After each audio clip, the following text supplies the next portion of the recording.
تصمیم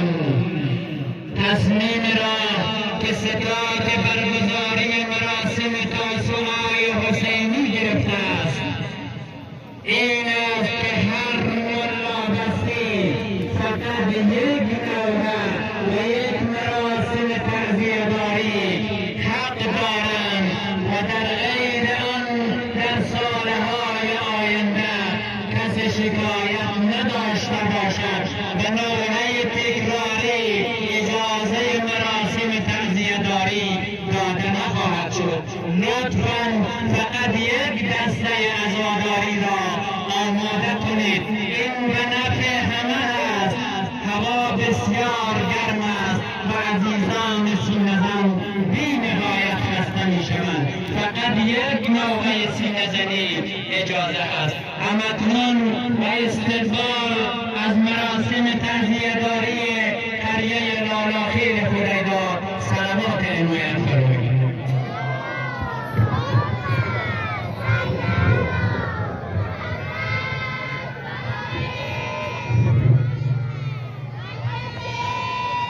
بر محمد و اتباعش بلند صلوات بفرستید.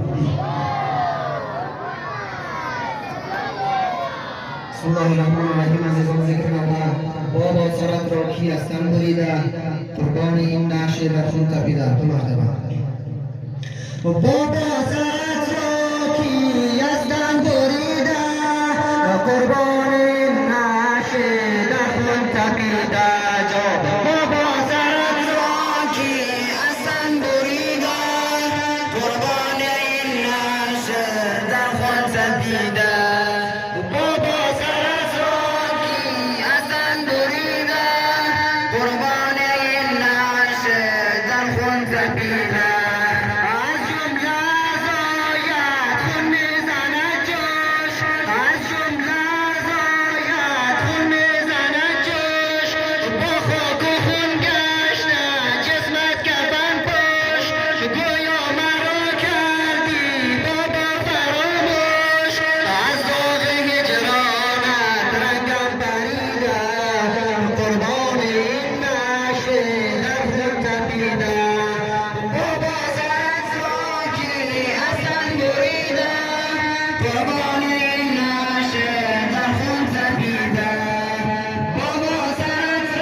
بابا سرت را کی اصلا بریده قربان